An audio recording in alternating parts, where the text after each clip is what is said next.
Vítejte v mém světě. Jsem Kateřina. Budu vám vyprávět příběh o kočičce Lumi a jejím putování za světlem. Možná jsme všichni tak trochu jako Lumi. Možná jsme se všichni někdy cítili jako ztraceni. Uprostřed cizího, hlučného města. Hledali kousek tepla v chladných uličkách a doufali, že v té tmě narazíme na spřízněnou duši. Tento kanál je věnován příběhu o odvaze, která bolí, o ztrátě, která nás mění a o naději, kterou v sobě najdeme, až když nám zhasnou všechna ostatní světla. Lumi je bílé kotě se smaragdovýma očima, ale její příběh je příběhem nás všech. O hledání domova, který jsme ztratili, a o síle chránit si to málo světla, co nám zbylo v dlaních nebo tlapkách. Co zde najdete? Cestu Lumi, která se učí přežít v nehostinném světě. Příběhy o poutu mezi lidmi a zvířaty, které sahá až za hvězdy. Místo, kde se i ten nejmenší plamínek počítá. Přidejte se k naší cestě. Podpořte Lumi v jejím putování a staňte se součástí komunity, která věří, že i to nejmenší světlo dokáže zahnat tu největší tmu. Pokud vás příběh Lumi chytil za srdce, dejte mu prosím vědět svým lajkem, odběrem nebo komentářem. Každé vaše gesto je pro Lumi jako další jiskra naděje na její dlouhé cestě domů.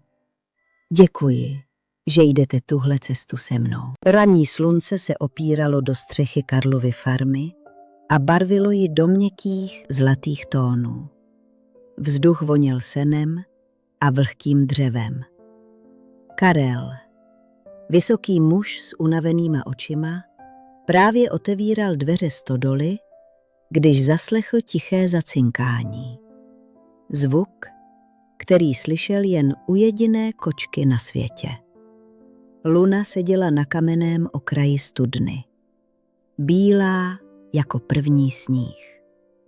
Její srst měla jemný perleťový lesk, který se objevil jen tehdy, když v ní probouzela svou magii.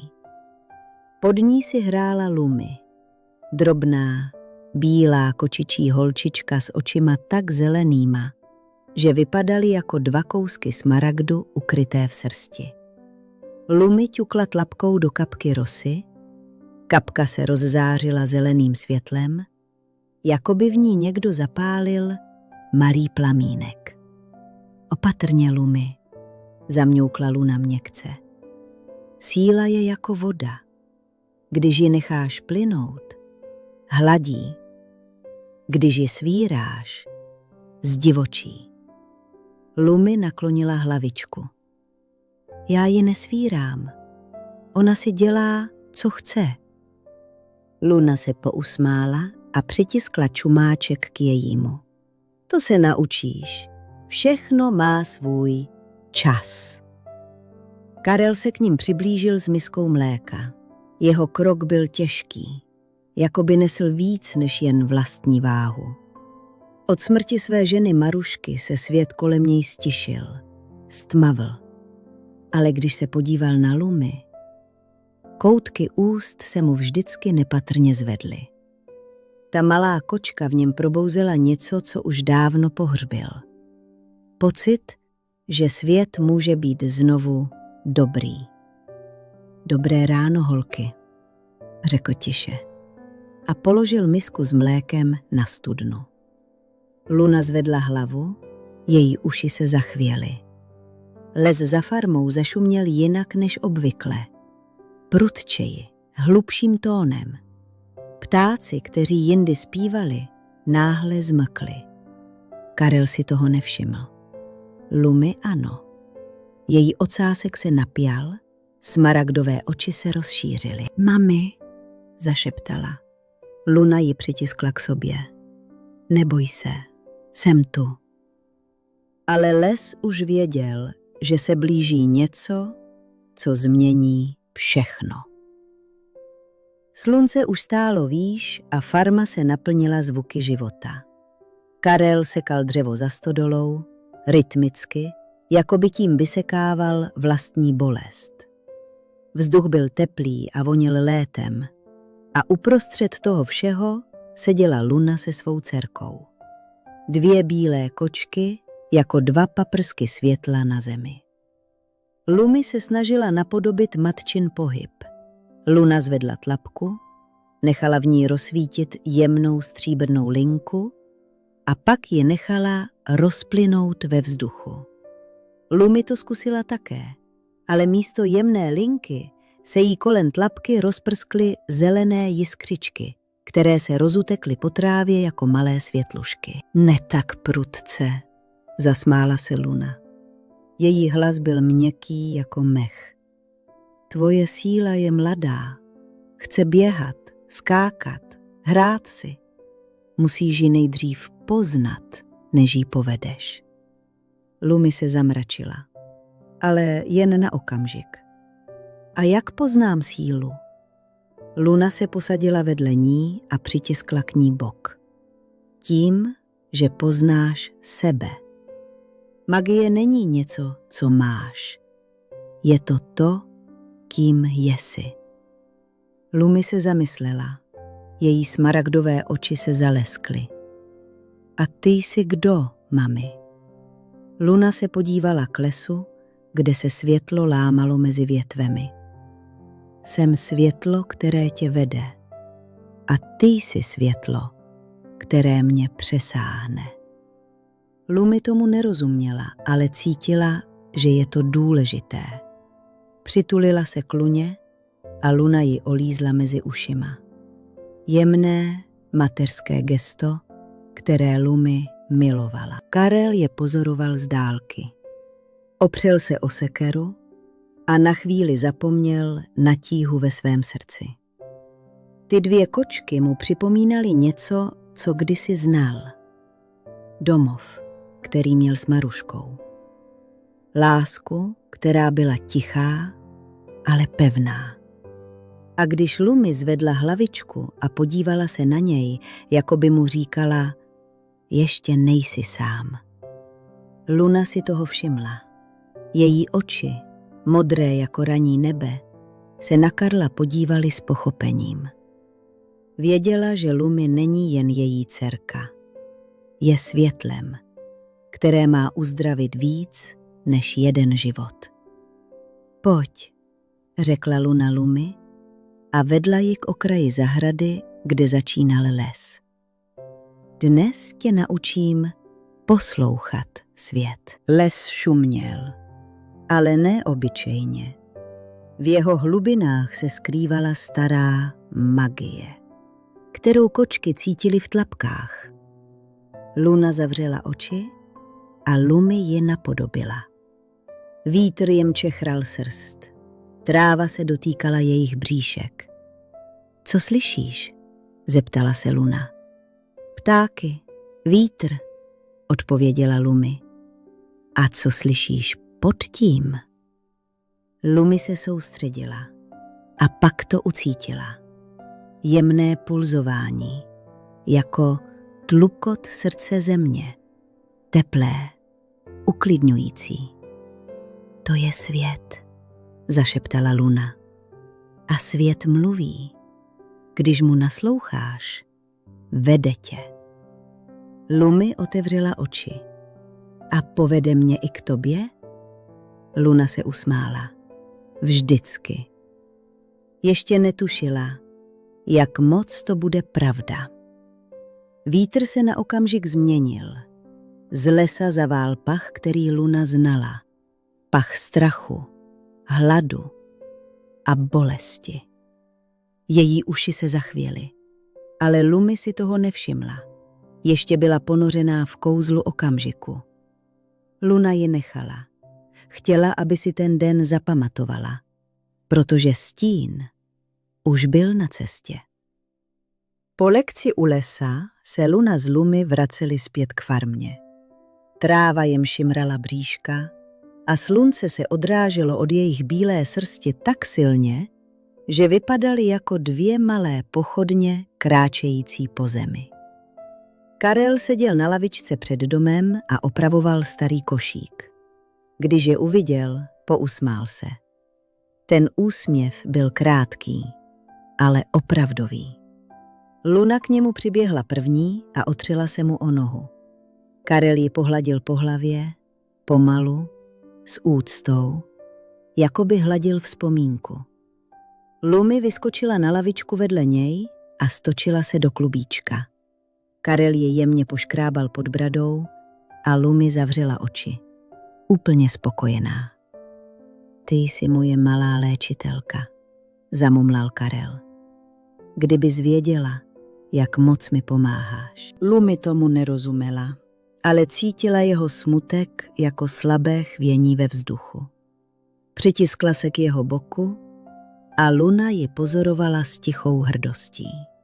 Věděla, že Lumi má dar, nejen magii, ale i schopnost dotknout se lidského srdce. Když Karel odešel do domu, Luna Lumi vedla do zahrady. Bylo to jejich místo. Dnes tě naučím něco nového, řekla Luna a posadila se do stínu jabloně. Magie není jen světlo. Je to i ticho. Je to dech.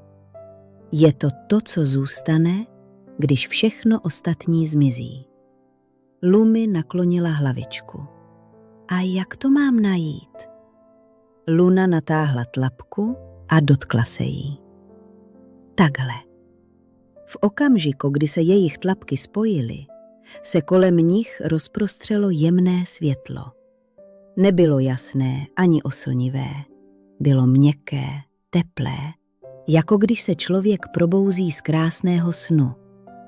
To je tvé světlo, zašeptala Luna. Až jednou budeš sama, povede tě. Lumi se zamračila. Nebudu sama, máš mě. Luna se usmála, ale v jejich očích se na okamžik objevil stín. Ano, maličká, teď ano. Vítr se zvedl a přinesl vůni sena, jablek a něčeho ještě jemnějšího. Vůni domova. Lumi se přitiskla k Luně. Byli spolu. Byli v bezpečí. A svět se na chvíli zdál dokonalý. Karel je pozoroval z okna. V tom obraze dvou bílých koček pod jabloní bylo něco, co mu připomnělo Marušku. Její smíchem, její ruce, její světlo. A poprvé po dlouhé době necítil jen bolest. Cítil i vděčnost. Slunce se sklánilo k západu a farma se koupala v měkkém oranžovém světle. Luna a Lumi se vydali k domu, aby si odpočinuli. Lumi se ohlédla k lesu, jen na okamžik. Něco tam bylo. Něco, co nedokázala pojmenovat. Ale Luna je jemně postrčila dál. Pojď, maličká, jdeme domů. A les za nimi tiše dýchal. Les se s přicházejícím večerem stišil. Vzduch zhoustl a mezi stromy se usadila tíha, kterou by člověk nepoznal. Ale kočka? Ano. Luna zvedla hlavu jako první. Její uši se napjaly, oči se zúžily do tenkých štěrbin. Něco se blížilo. Něco, co nepatřilo do světla farmy. Lumi si toho všimla až o chvíli později. Seděla na prahu domu a pozorovala brouka. Najednou se zastavila. Vzduch kolem ní se změnil, stěžkl, schladl. Mami, zašeptala. Luna k ní okamžitě přiběhla a postavila se před ní. Její tělo bylo napjaté, ocas nízko, oči upřené k lesu. Karel, který zrovna zavíral vrata stodoly, si všiml jejich chování. Co se děje, Luno? Zeptal se tiše. I když věděla, že odpověď nepřijde. A pak se to stalo. Z temnoty lesa se ozvalo zapraskání větví. Těžké kroky, tiché, hluboké vrčení, které se neslo vzduchem jako studený dech. Karel stuhl. Luna se přikrčila. Lumi ucítila, jak se jí srdce rozbušilo tak silně, až se jí rozzářily oči. Z houští se vynořila černá silueta. Baltazar. Byl obrovský. Jeho srst byla slepená blátem a jizvami. Oči měl žluté, divoké, ale ne prázdné. Byly plné bolesti, strachu a nedůvěry. Luna se postavila mezi něj a Lumi. Lumi se schovala za její ocas, ale oči jí stále svítily. Baltazar zavrčel. Nebylo to zlo. Byl to varovný zvuk tvora, který neví, co je bezpečí. Karel udělal krok vpřed. Hej, kluku, řekl opatrně. Neboj se, tady ti nikdo neublíží. Baltazar udělal krok vpřed. Luna zasyčela. Karel vykřikl stůj! A svět se na okamžik zastavil. Baltazar se vrhl vpřed tak rychle, že ani vítr nestihl zareagovat. Luna stihla jediné, odstrčit Lumi stranou. Její bílé tělo se myhlo jako záblesk sněhu a pak dopadlo pod tíhou černého psa. Zvuk byl krátký, dutý, neúprosný. Lumi zůstala ležet v trávě, oči do kořán. Nedokázala se pohnout. Jen sledovala, jak se svět kolem ní rozmazává strachem. Mami, vydechla. Ale byl to jen tichý, zlomený dech. Karel se rozběhl vpřed. Luno, ne! Baltazar zvedla hlavu, jeho žluté oči se setkaly s Luminými smaragdovými. Karel popadl nejbližší klásek a rozkřikl se. Táhni, pryč! Karel se vrhl k Luně, ale když se jí dotkl, jeho ruce se zastavily. Její tělo bylo klidné. Očích a v jejich modrých ach, Luno, zašeptal. Hlas se mu zlomil. Karel k Lumi pomalu natáhl ruku. Pojď ke mně, maličká. Lumi se k němu sesunula, jako by jí nohy přestaly sloužit. Karel ji zvedl do náruče, přitiskl k hrudi a cítil, jak se její drobné tělo chvěje jako list ve větru. Jsi v bezpečí, šeptal, i když věděl, že to není pravda. Ne teď, ne dnes. Karel věděl, že teď musí chránit tu poslední jiskru světla, která mu zbyla. Venku se les znovu nadechl. A Lumi poprvé v životě poznala, co je to tma. Dům byl tichý, až příliš. Jen staré dřevo občas zapraskalo, jako by i ono vědělo, že se stalo něco, co změnilo celý svět. Lumi ležela na dece u krbu, stočená do maličkého klubíčka. Její bílá srst byla slepená slzami, které ani nedokázala pořádně pustit ven. Jen se třásla. Každý nádech byl krátký, přerývaný. Každý výdech zněl jako prosba, kterou nikdo nemohl splnit. Mami, zašeptala do ticha. Ale odpověď nepřišla. Karel seděl vedle ní na zemi. Velký muž, který celý život pracoval rukama. Teď nevěděl, co s nimi. Položil je jemně kolem Lumi, jen aby věděla, že tam je, že není sama v té obrovské tmě. Já vím, maličká, zašeptal. Já vím. Jeho hlas se zlomil. Nechtěl, aby to slyšela. Ale Lumi to slyšela. A ještě víc. Cítila to. Cítila jeho smutek, jeho bolest, jeho strach, že ji nedokáže ochránit. Venku zavil vítr, Lumi se lekla. Karel ji pohladil po hlavě, pomalu, opatrně, jako by se bál, že se rozpadne. Neboj se, šeptal. Pes už je pryč. Dveře jsou zavřené. Jsi doma. Jsi v bezpečí. Lumi zavřela oči.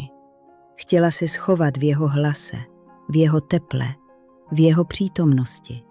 Chtěla na chvíli zapomenout na obraz, který se jí pořád vracel před oči.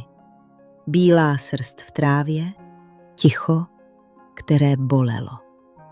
Karel si povzdechl a opřel se o stěnu. Luno, zašeptal do tmy.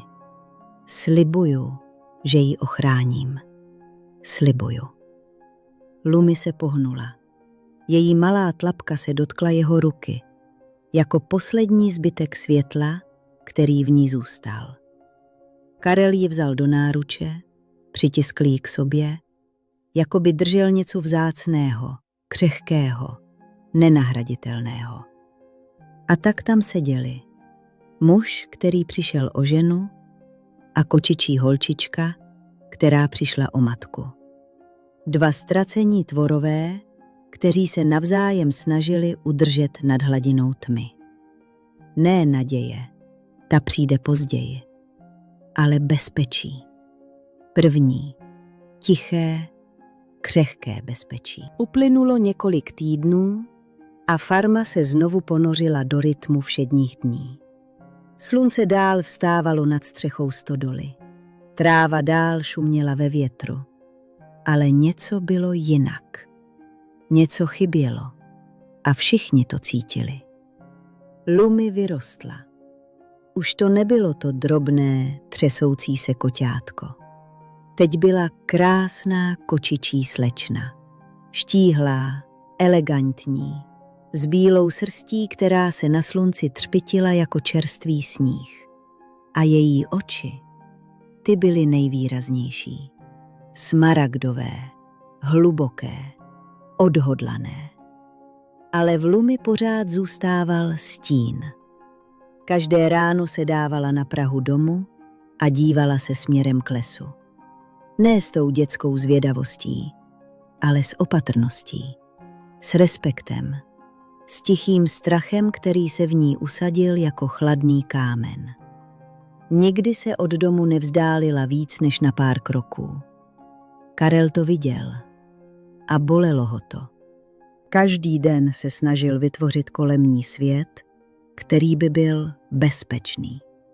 Opravil plot, nechal otevřené dveře a večer sedával s ní u krbu, hladil jí po hlavě a šeptal jí, že je v bezpečí.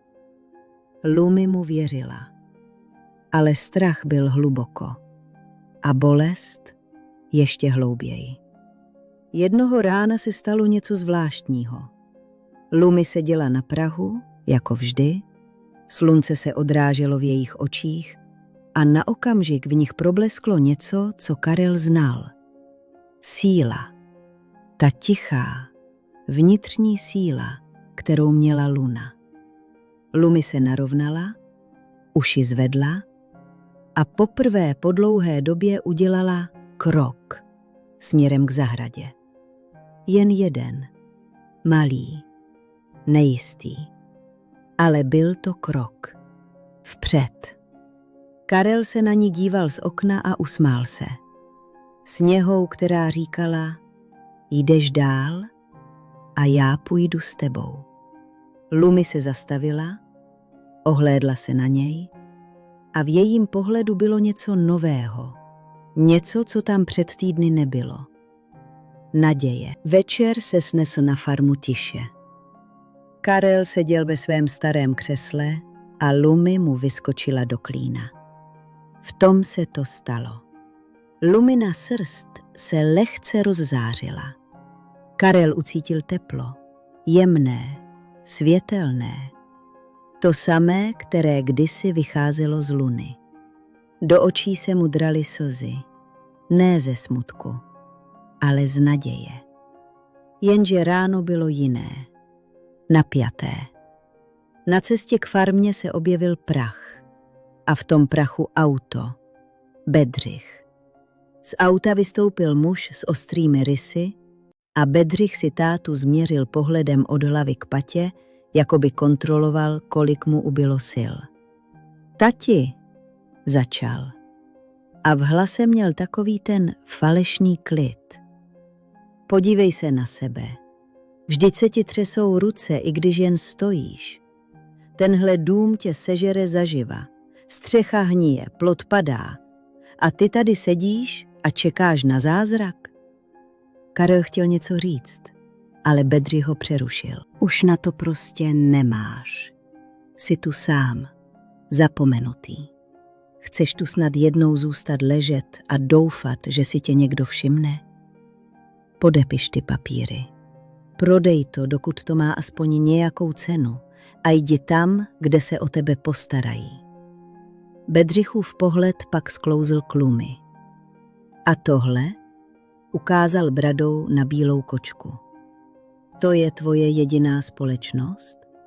Vykládáš si s kočkou, protože už ti nikdo jiný nezbyl? Je to k smíchu, tati. A k pláči zároveň. Karel sevřel ruce v pěst. Bedřichu, já nikam nepůjdu. Tohle je můj domov. Lumi ucítila, jak se v ní zvedá vlna tepla. Ne magie útoku, ale magie pravdy. Udělala krok vpřed, postavila se přímo před něj. Její smaragdové oči se vpily do jeho. Bedřich chtěl něco namítnout, ale najednou stůl. Jakoby se mu na okamžik otevřela vzpomínka, kterou roky potlačoval. Na matku, která ho kdysi hladila po vlasech, než se stal tvrdým a chladným. Bylo to jen na vteřinu, ale jeho ruka se začala třást. Co je to za zvíře? Zamumlal a ustoupil o krok.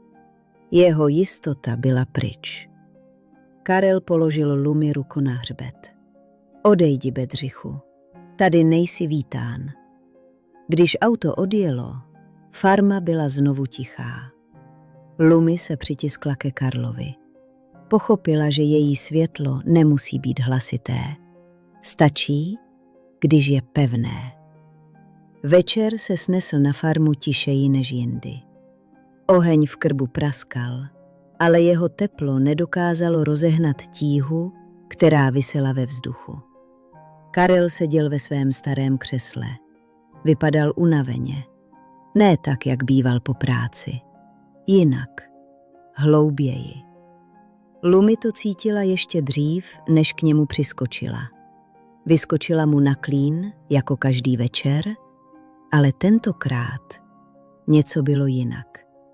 Její tlapky dopadly na jeho nohy a ona okamžitě ucítila slabé zachvění. Karlovo srdce bylo nepravidelně, slabě, jako by se snažilo držet krok se světem, který na něj byl už příliš těžký. Lumi zvedla hlavu a podívala se mu do očí. Karel se usmál. Jemně, unaveně, smutně. Ahoj, maličká, zašeptal. Jeho ruka byla teplá, ale slabá. Lumi se k němu přitiskla a v tom tichém spojení ucítila něco, co ji zasáhlo až do hloubi duše. Jeho světlo sláblo. Bylo to, jako když se den pomalu mění v noc. Ne náhle, ale nevyhnutelně. Karel si povzdechl. Víš, Lumi, někdy si říkám, kde jsem udělal chybu. Jak se z mého syna stal takový člověk? Lumi se k němu přitiskla ještě víc. Cítila, jak se jeho dech zkracuje. Cítila, že se její svět znovu chvěje v základech. A přesto v jejím nitru se rozsvítilo světlo. Ne silné, ne jasné, ale pevné. Karel jí pohladil po hlavě. Ty jsi moje holka, zašeptal. Moje poslední radost. Lumi zavřela oči. Věděla, že se její život znovu změní. Že ztráta, kterou jednou prožila, se možná vrátí. A že tentokrát nebude chránit jen sebe, ale i jeho. Ráno se na farmu vplížilo tiše, jako by se bálo rušit. Slunce se teprve dotýkalo oken a kreslilo na podlahu jemné pruhy světla. V domě bylo klidno, až příliš. Lumi otevřela oči pomalu, ospale, chtěla se protáhnout, ale něco jí zastavilo. Něco v tom tichu bylo jiné, hlubší, těžší. Zvedla hlavičku a podívala se na Karla. Seděl v křesle přesně tak, jak večer usnul. Ruce měl složené v klíně, hlavu lehce skloněnou. Vypadal klidně, až příliš klidně. Lumi se přiblížila k jeho hrudi a položila na ní tlapku. Nic. Žádné teplo navíc. Žádné známé pevné bušení. Jen ticho. Ticho, které bolelo víc než jakýkoliv zvuk. Karle, vydechla. I když věděla, že ji neslyší. Přitiskla se k němu, jako by ho chtěla probudit. Jako by ho mohla zahřát. Ale on se nepohnul. Ani o milimetr. A Lumi pochopila. Její svět se znovu zlomil. Zavřela oči a přitiskla se k jeho hrudi. Její tělo se třáslo, ale tentokrát to nebyl strach. Byla to prázdnota, ztráta. A přesto v té tmě se něco slabě třpitilo. Vzpomínka na teplo, které jí Karel dával. Na jeho hlas, na jeho ruce, na světlo, které v ní probudil. Ale teď byla sama. Věděla, že od dnešního rána bude všechno jinak. Lumi se schoula do klubíčka na jeho klíně a nechala svět, aby se na chvíli zastavil. Protože když odejde někdo, kdo byl domovem, svět se musí zastavit a pak se znovu rozběhnout. Ale jinak. Dveře se rozletěly tak prudce, až narazily do zdi. Bedřich vtrhl dovnitř jako bouře. Tati, dnes to... Zarazil se. Jeho oči padly na křeslo, na nehybné tělo jeho otce, na ticho, které bylo příliš hluboké. A pak uviděl Lumi. Seděla na Karlově klíně. Drobná, bílá, tichá. Bedřichovi se stáhl obličej. Ne bolestí, ne lítostí, hněvem. To jsi udělala ty, vydechl. Ty zatracená kočka. Bedřich udělal 2 rychlé kroky vpřed, natáhl ruku a popadl ji. Hrubě, bez citu. Kvůli tobě je mrtvý, křičel. I když to nebyla pravda. Otevřel kufr auta, hodil ji dovnitř a zabouchl víko. Tma ji obklopila okamžitě. Auto se rozjelo prudce, Lumi se třásla. Nechápala, proč ji svět znovu trestá. Po dlouhé době auto zastavilo. Kufr se otevřel, studený vzduch, cizí pachy, hluk města v dálce. Bedřich ji popadl a vyhodil ven na okraj silnice. Jakoby odhazoval nepotřebnou věc. Zůstaň tady, zavrčel. A už se nevracej. Motor zařval a pak byl pryč. Lumi zůstala stát na okraji předměstí. Malá bílá tečka v obrovském neznámém světě. Byla sama. Znovu. Ale hluboko v ní zůstávalo něco, co Bedřich nedokázal zlomit. Jiskra. Ta, která teď musela najít cestu v temnotě. Lumi se třásla. Její malé tělo se krčilo mezi studenými popelnicemi, které páchly zkaženým jídlem a olejem. Město bylo hlučné, cizí, drsné. Nic jako farma, nic jako domov. Byla sama, bez Karla, bez Luny, bez světla. A pak to uslyšela. Zašramocení, tiché, ale ostré, jako když se něco plíží blíž. Zpoza popelnice se vynořila velká krysa. Oči jí svítily ve tmě, zuby měla odhalené. Lumi ucouvla, ale neměla kam. Poprvé v životě cítila čistý, ochromující strach. Krysa se přiblížila. Ještě kousek, ještě jeden krok. A pak se to stalo. Z temnoty se vynořil velký černý stín. Tichý, rychlý, jistý. Postavil se mezi Lumi a krysu, jako by tam patřil odjakživa. Jeho srst byla černá jako noc a oči měl modré, ne ledové, ne tvrdé, ale hluboké, jasné. Jedním prudkým pohybem tlapky krysu zahnal. Lumi zůstala stát, celá roztřesená. Její smaragdové oči se upřely na svého zachránce. Velký černý kocour se k ní otočil. Chvíli ji jen pozoroval. Ne jako kořist, ale jako někoho, kdo potřebuje pomoc. On udělal malý krok k ní a pak si sedl. Klidně, jistě, jako by říkal, už nejsi sama. Lumi v hrudi ucítila něco nového. Ne naději, ještě ne, ale bezpečí.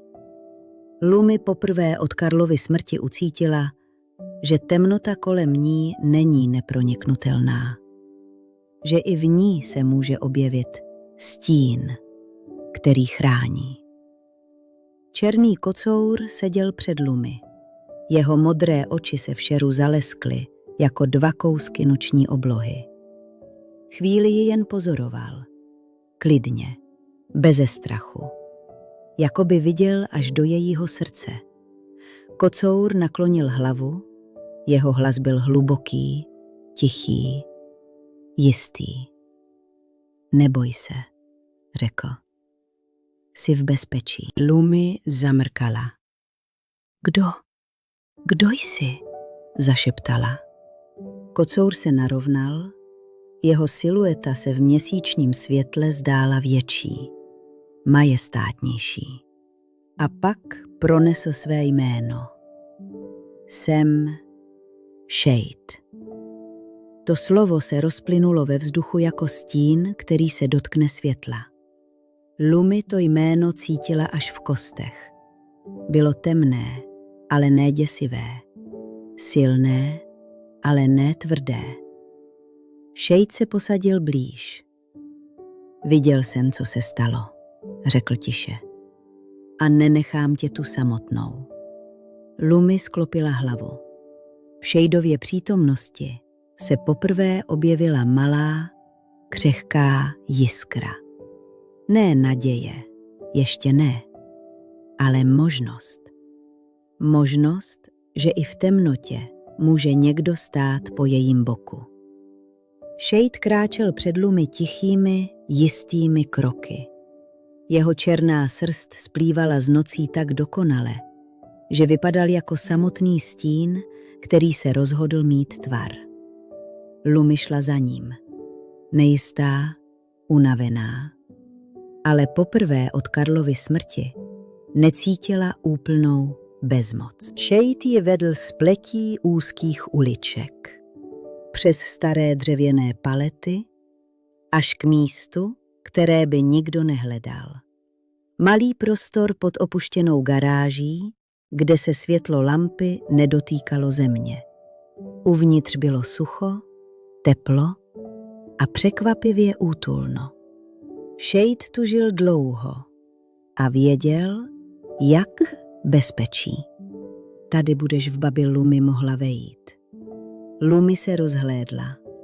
Bylo to skromné, ale po dnešním dni to působilo jako palác. Šejt si sedl naproti ní, jeho modré oči byly klidné. Chceš mi říct, co se stalo? Lumi sklopila hlavu. Žila jsem na farmě, zašeptala. Bývala tam moje máma, ale ta už je dávno pryč. Teď tam byl jen Karel. On mě zachránil. Byl můj domov. Nadechla se, ale vzduch ji pálil v hrudi. A pak jeho syn, Bedřich, vyhodil mě. A já jsem zůstala úplně sama. Šejde ji chvíli pozoroval. Ne s lítostí, s respektem. Přežila si, řekl nakonec.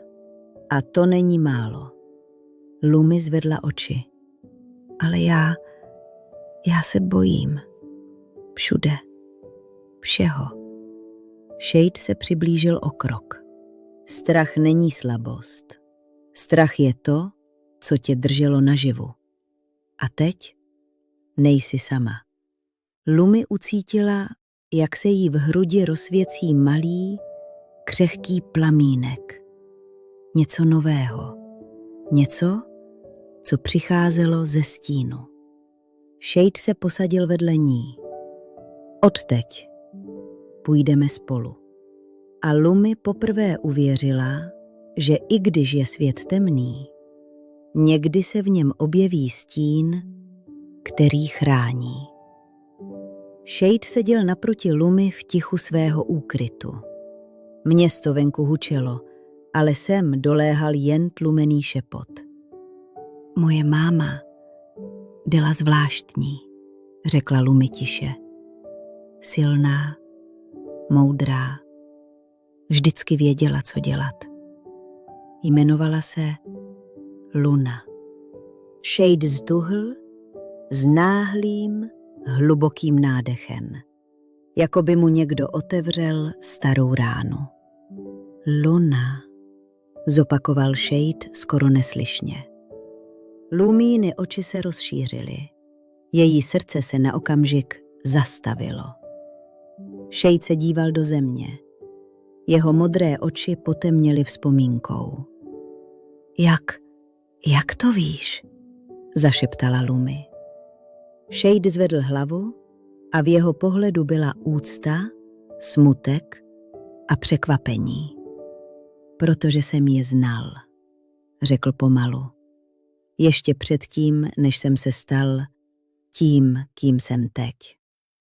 Byla to jedna z nejsilnějších koček, jaké jsem kdy potkal. Nesla v sobě světlo, které dokázalo utišit i ty nejtemnější stíny. Lumi cítila, jak se jí sevřelo hrdlo. Šejt, já jsem její dcera. Ticho se prohloubilo. Šejt se ani nepohnul. Dcera Luny? Zašeptal nevěřícně. To proto máš v sobě to světlo. Cítil jsem ho, když jsem tě poprvé uviděl. Šejt si Lumi vzal pod svá tichá, neviditelná křídla. Od prvního dne věděl, že tahle bílá kočka není obyčejná. Ukazoval jí, jak přežít, jak číst pachy, jak se pohybovat ve stínech. Lumi byla učenlivá, ale pořád křehká. Jednoho večera, když seděli na střeše staré garáže, Šejt konečně promluvil. Lumi, začal tiše, musím ti říct něco o tvé matce. Lumi zvedla hlavu. O Luně? Šejt přikývl. Luna nebyla jen matka. Byla něco mnoho víc. Šejt pokračoval. Pocházela ze světa, který neznáš. Je to svět, kde kočky nejsou jen zvířata. Jsou to strážci, nositelé světla. A Luna byla jednou z nich. Lumi se zachvěla. Moje máma vládla? Ano, řekl Shade. Byla královnou. Ale její bratr chtěl moc. Vyhnal ji. Donutil ji žít mezi lidmi. A tam se narodila ty. Lumi sklopila hlavu. A já jsem jen obyčejná kočka. Shade se k ní naklonil. Ne, ty jsi dědička její síly. Máš v sobě něco, co se rodí jednou za mnoho generací. Lumi polkla. Ale já neumím nic. Shade se jemně dotkl její hlavy ocasem. A proto jsem tady. Abych tě to naučil. Abych ti ukázal, jak probudit sílu, kterou Luna chránila až do posledního dne. Lumi se zadívala do dálky.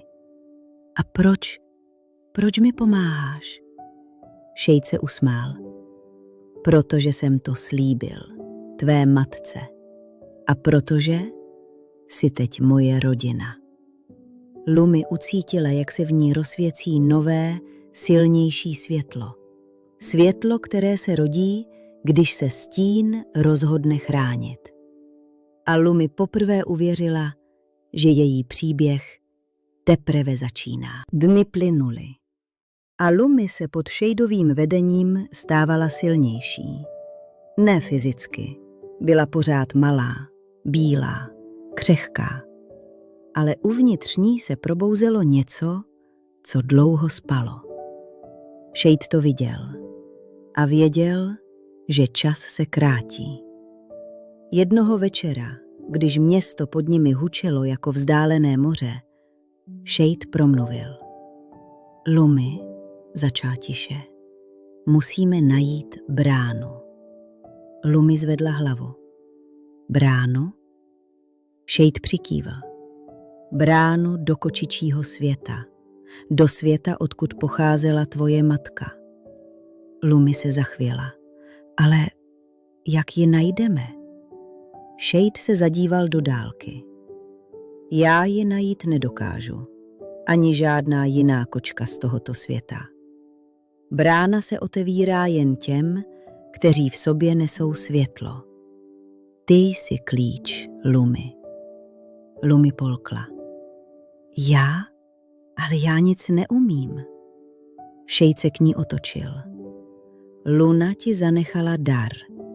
Světlo, které dokáže otevírat cesty mezi světy.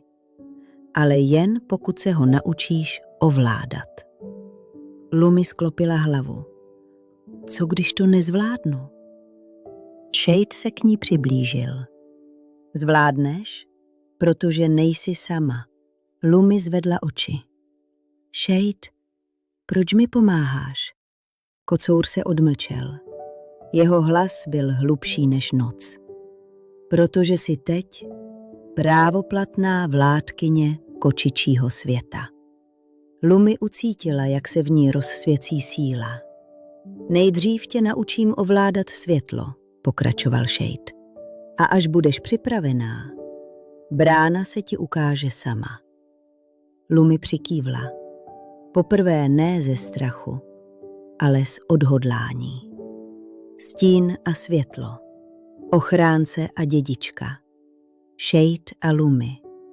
A někde daleko, v jiném světě, se temný bratr Luny poprvé po letech zachvěl. První kapitola. Lumíny cesty končí. Našla bezpečí, ale Shadeovo tajemství a její vlastní původ ji brzy zavedou na místa, o kterých se jí ani nesnilo.